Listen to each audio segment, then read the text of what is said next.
Selamat pagi, salam sejahtera, salam sehat buat kita semua, kepada seluruh stakeholder pendidikan, kepada Bapak Ibu guru, orang tua, kepada seluruh peserta didik, pemerhati pendidikan.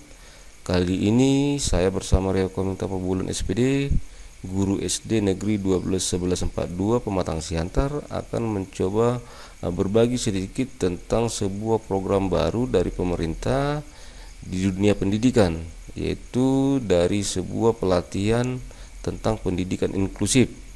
Nah, kali ini saya akan berbagi apa sebenarnya yang menarik dari pelatihan yang saya terima. Ya, kata yang menarik dari program ini adalah pendidikan inklusif. Nah, di sini kali ini saya ingin mencoba menyampaikan kepada stakeholder pendidikan tentang materi yang saya dapatkan dari pelatihan tentang seri pendidikan inklusif. Nah, di sini sebenarnya kata yang menarik adalah pendidikan inklusif. Tentu bagi Bapak Ibu guru, Bapak Ibu guru sudah banyak yang mengikuti program ini. Namun ini perlu juga diketahui oleh masyarakat banyak, ya, khususnya kepada orang tua, ya, pemerhati pendidikan, agar benar-benar tersampaikan apa pesan dari pelatihan ini. Ya, apa tujuan program belajar dan berbagi seri pendidikan inklusif? Ada beberapa hal yang menarik dari tujuan program ini. Sebenarnya tujuan ini untuk meningkatkan pengetahuan guru tentang konsep keberagaman peserta didik, konsep dasar pendidikan inklusif, dan sistem layanan pembelajaran bagi peserta didik yang berkebutuhan khusus. Ada kata peserta didik berkebutuhan khusus. Nah, di situ sebenarnya yang menjadi center informasi soal pendidikan inklusif.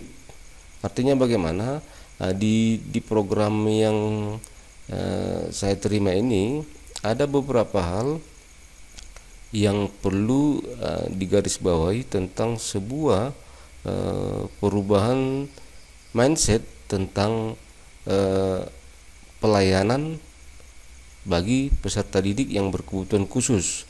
Nah, di awal ini perlu saya sampaikan ada dasar hukum dari pendidikan inklusif. Nah, jika sebelumnya mungkin informasi yang kita peroleh, masyarakat peroleh bahwa kepada peserta didik yang berkebutuhan khusus itu hanya mendapatkan layanan pendidikan di sekolah khusus. Namun sebenarnya pemerintah mau sampaikan kepada seluruh stakeholder pendidikan bahwa saat ini sebenarnya sesuai dengan dasar hukumnya, yaitu pendidikan inklusif di Indonesia tentunya mempunyai landasan hukum atau landasan yuridis tersendiri sebagai pijakan untuk melaksanakan program tersebut. Dasar hukumnya adalah, yang pertama adalah Undang-Undang Dasar 1945 yang sudah diamandemen, yang menyatakan bahwa setiap warga negara berhak mendapat pendidikan, dan ayat kedua, setiap warga negara wajib mengikuti pendidikan dasar dan pemerintah wajib membiayainya. Dan dasar hukum yang kedua adalah Undang-Undang Nomor 23 tahun 2002 tentang perlindungan anak, tertuang dalam pasal 48 yang berbunyi pemerintah wajib menyelenggarakan pendidikan dasar minimal 9 tahun untuk semua anak. Nah, untuk semua anak. Dan di pasal 49, negara, pemerintah, keluarga, dan orang tua wajib memberikan kesempatan yang seluas-luasnya kepada anak untuk memperoleh pendidikan. Nah, dari dasar hukum ini jelas bahwa semua penyelenggara pendidikan itu, ya, harus menerima peserta didik masyarakat, ya, untuk memperoleh pendidikan, terlepas itu dari sebuah keterbatasan atau karakteristik siswa. Nah, itu dia, kira-kira itu materi yang saya dapatkan dari pelatihan ini. Nah, tentu sebelum membahas lebih jauh, tentu kita perlu mengetahui apa sebenarnya pengertian pendidikan inklusif. Pendidikan inklusif adalah sistem penyelenggaraan pendidikan bagi anak-anak yang memiliki keterbatasan tertentu dan anak-anak lainnya yang disatukan dengan tanpa mempertimbangkan keterbatasan masing-masing. Nah, ini yang sangat menarik. Artinya selama ini kepada Bapak Ibu guru tentu dalam proses pembelajaran atau penerimaan siswa di sekolah masing-masing, tentu penerimaan siswa melakukan sebuah proses dari sisi administrasi dan kondisi si anak. Nah, di sini kita mau disampaikan bahwa sebenarnya di dalam dunia pendidikan saat ini, sesuai dengan landasan hukum tadi, bahwa selain administrasi, kita tidak boleh melakukan sebuah pengecualian untuk menerima peserta didik. Artinya terlepas dari keterbatasan peserta didik tersebut, kita wajib menerima dan menampung peserta didik tersebut. Kira-kira itulah maksudnya pendidikan inklusif.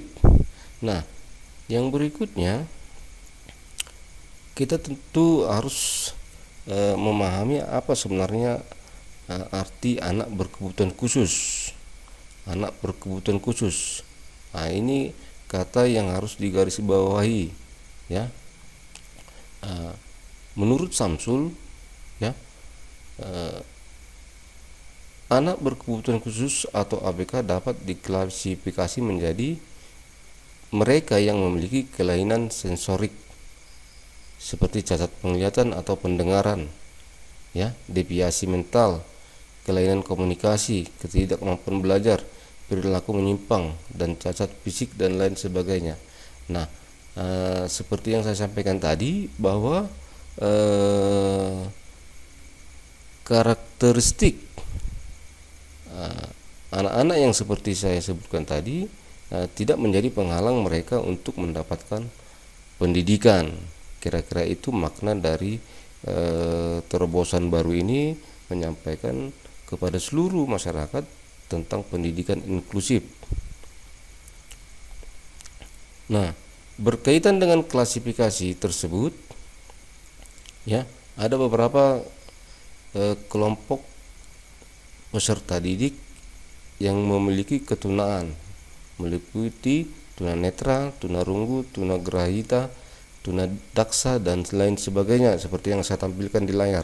Nah, mereka ini sebenarnya sekali lagi saya katakan memiliki hak mendapatkan pendidikan, sama seperti peserta didik yang lainnya yang katakanlah yang normal atau normatif.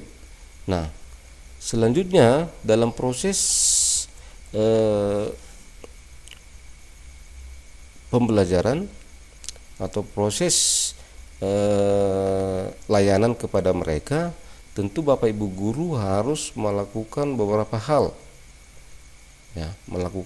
hal, untuk memberikan pelayanan yang terbaik kepada peserta didik berkebutuhan khusus seperti yang saya sampaikan tadi.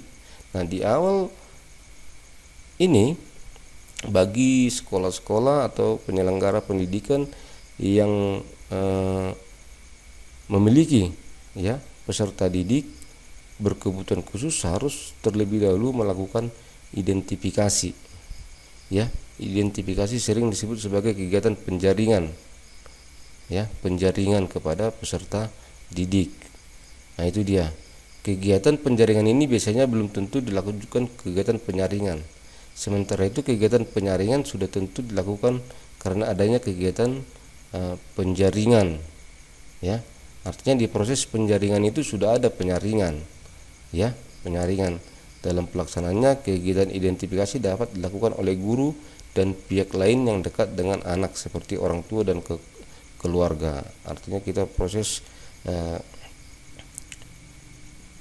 penjaringan. Untuk apa? Ya, identifikasi ini ya biar kita Bapak Ibu guru mengenal ya kira-kira siapa di antara peserta didik kita yang memang memiliki keterbatasan dan butuh pelayanan khusus, kira-kira begitu. Nah, dalam penyelenggaraan pendidikan inklusif, kegiatan identifikasi anak berkebutuhan khusus dilakukan untuk 5 keperluan, yaitu seperti yang saya katakan tadi, proses penjaringan atau screening, penghalitanganan, ya, referral, klasifikasi, perencanaan pembelajaran dan pemantauan kemajuan belajar. Nah, itu dia. Artinya setelah proses identifikasi ini kita butuhkan untuk melakukan penjaringan, penghalitanganan, klasifikasi dan perencanaan pembelajaran. Ketika ini kita temukan tentu ada proses lanjut, ya, proses lanjut yang harus memiliki sebuah perencanaan, ya, sebuah pemantauan kepada mereka. Lalu setelah proses identifikasi, kita Bapak Ibu guru yang memiliki peserta didik berkebutuhan khusus itu harus melakukan langkah yang berikutnya, yaitu asesmen dan planning metric. Apa itu asesmen? Asesmen biasanya perlu berkebutuhan khusus adalah suatu proses pengumpulan informasi tentang anak secara menyeluruh yang berkenan dengan kondisi dan karakteristik kelainan, kelebihan dan kelemahan sebagai dasar untuk penyusunan program pembelajaran dan program kebutuhan khusus yang sesuai dengan kondisi dan kebutuhan anak. Nah, artinya setelah proses identifikasi tadi, ya kita Bapak Ibu guru harus melakukan proses pengumpulan informasi ya secara menyeluruh, ya. Sebenarnya karakteristik anak itu bagaimana? Di mana kelainannya, di mana kelebihannya, di mana kelemahannya. Nah, agar nanti kita bisa menyusun program pembelajarannya, ya. Program pembelajarannya itu nanti akan berkaitan dengan alat bantu yang diperlukan oleh si anak, ya. Asesmen biasanya perlu melibatkan tenaga profesional yang ahli dalam bidangnya seperti psikolog, sosiolog dan terapis, sehingga artinya kelompok profesional ini memberikan nilai ya tentang kondisi karakteristik si anak. Nah, jenis asesmen dalam pendidikan khusus ada beberapa. Yang pertama adalah asesmen akademik. Nah, ini berkaitan dengan kemampuan akademik si anak. Jadi dilakukan sebuah pengumpulan informasi tentang kemampuan si anak dalam akademis, ya, tentang misalnya kemampuan membaca, menulis dan berhitung. Nah, selanjutnya ada asesmen non akademik, ya. Ini berkaitan dengan proses untuk mengetahui kondisi peserta didik berkebutuhan khusus yang berkaitan dengan jenis hambatannya, kelainannya yang disandangnya, ya. Apakah dia punya kelainan di penglihatan, pendengaran, apakah mental dan lain sebagainya. Dan yang ketiga adalah asesmen perkembangan. Asesmen perkembangan ini adalah suatu proses untuk mengetahui kondisi perkembangan peserta didik berkebutuhan khusus yang berkaitan dengan kemampuan intelektualnya, emosinya, perilakunya, komunikasinya. Nah, ini sangat berhubungan erat nanti bagi Bapak Ibu guru untuk melakukan persiapan ya dari segi program pembelajaran, penyediaan layanan alat media untuk si anak. Nah, itu dia asesmen. Nah, setelah asesmen, ya, asesmen kita peroleh, artinya kita sudah memperoleh informasi tersebut, ya Bapak Ibu guru harus lanjutkan ke dalam proses planning metric, ya. Planning metric merupakan simpulan dari hasil asesmen, ya. Planning metric merupakan mapping, ya, deskripsi, ya, pemetaan deskripsi ya tentang kondisi anak berkebutuhan khusus secara individual yang menggambarkan tentang kondisi aktual hambatan karakteristiknya. Nah, di planning matrix ini kita mendeskripsikan apa yang menjadi hambatan, apa yang menjadi kelemahan dari peserta didik berkebutuhan khusus tersebut. Nah, di situ dia. Nah, setelah proses planning matrix kita susun, kita lanjut kepada proses program pembelajaran individual ya. Program pembelajaran individual ini merupakan pengajaran ya, pengajaran persorangan, suatu strategi untuk mengatur kegiatan belajar mengajar sedemikian rupa sehingga setiap siswa memperoleh perhatian lebih banyak daripada yang dapat diberikan dalam rangka pengolahan kegiatan belajar mengajar dalam kelompok siswa besar. Artinya ada proses pembelajaran individual kepada mereka ya, anak didik kita yang berkebutuhan khusus. Kira-kira begitu proses pelayanan kepada mereka anak didik atau peserta didik yang berkebutuhan khusus. Nah, itulah beberapa informasi yang bisa saya sampaikan kepada stakeholder pendidikan, khususnya Bapak Ibu guru ya, tenaga pendidik ya, penyelenggara pendidik dalam berkaitan dengan pendidikan inklusif. Sekali lagi saya sampaikan bahwa melalui program pemerintah ini ya, program Kementerian Pendidikan ini, kita mau mengajak kita untuk sadar bahwa kita sebagai penyelenggara pendidikan, sebagai Bapak Ibu guru harus benar-benar siap menerima peserta didik ya, yang hendak mendapatkan pelayanan belajar di sekolah kita masing-masing ya. Ada beberapa poin yang perlu saya sampaikan bahwa sesuai dengan landasan hukum itu semua berhak memperoleh pendidikan, nah, tanpa melihat kelemahan atau hambatan yang dimiliki oleh si anak.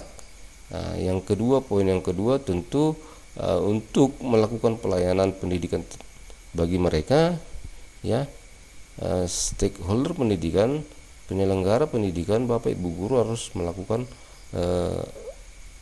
persiapan atau proses persiapan untuk memberikan pelayanan yang terbaik kepada mereka. Seperti yang saya katakan tadi, kita harus melakukan identifikasi karakteristik si anak, dilanjut dengan sebuah proses assessment dan planning matrix. Lalu nantinya kita akan melakukan proses pembelajaran individual sehingga mereka peserta didik yang berkebutuhan khusus benar-benar mendapatkan pelayanan pendidikan, sehingga proses pembelajaran itu mereka dapatkan sama seperti peserta didik yang lainnya. Nah, cukup sekian dulu informasi dari saya, semoga bermanfaat buat kita semua. Sekian, salam sehat, dan saya juga tetap ingatkan kepada kita semua untuk menjalankan protokoler kesehatan, yaitu memakai masker, menjaga jarak, dan mencuci tangan. Semoga pandemi COVID-19 ini cepat berakhir dan seluruh penyelenggara pendidikan dapat kembali ya bertatap muka, bertemu dengan peserta didik, melakukan proses pembelajaran. Terima kasih.